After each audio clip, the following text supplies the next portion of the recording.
দেখুন, supreme court সব জানে।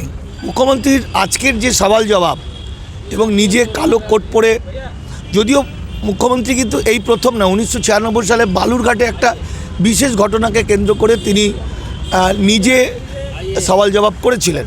এখানে সাধারণ মানুষের প্রতিনিধি হয়ে তিনি সওয়াল জবাব করলেন।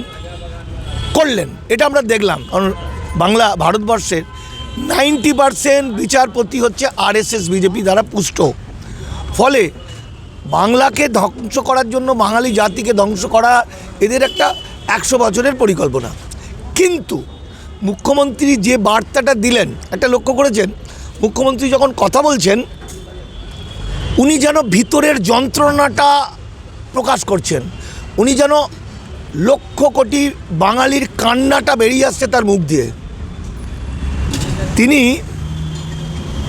অসহায় বাঙালি, হিন্দু মুসলমান, উদ্বাস্তু কোটি কোটি মানুষ যে বিপর্যয়ে পড়েছে, শেষ হয়ে যাবে, মুখ্যমন্ত্রী যেন তাদের মা হয়ে কথাগুলো তুলে ধরছেন বিচারপতির কাছে।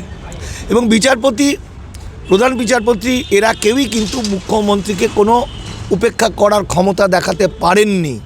বরং আমরা যেটা শুনতে পেলাম, দেখতে পেলাম, মুখ্যমন্ত্রী যা বলছেন এবং সেগুলোকেই এস্টাবলিশ করছেন যুক্তি দিয়ে, এবং ওরা সেগুলোকে মেনে নিচ্ছেন, নেয়ার মতো কথা বলছেন।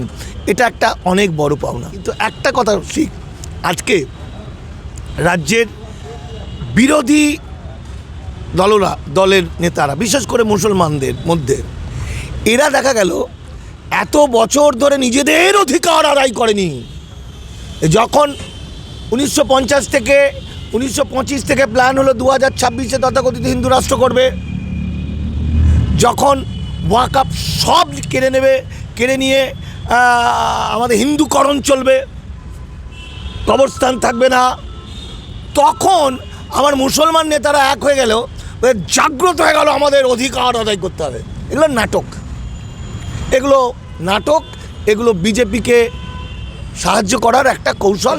আজকের সুপ্রিম কোর্টে মুখ্যমন্ত্রী মমতা বন্দ্যোপাধ্যায়ের যে রূপ, আমি মুখ্যমন্ত্রী বাদ দিলাম, আমি জননেত্রী মমতা বন্দ্যোপাধ্যায়, মানে আমাদের বোন বা মা বা আত্মীয় বা আমাদের গার্জেন, তিনি যেভাবে সপাটে দিলেন বিজেপিকে, এতে যেটা ঘটল, বাংলার অসংখ্য মানুষ তারা কিন্তু সুইসাইড করবে না, তারা কিন্তু রোগে ভুগবে না, তারা বাঁচার চেষ্টা করবে। তারা তো হতাশ হয়ে পড়েছিল, তারা জানে কেউ একজন আছে আমাদের হয়ে লড়াই করছে।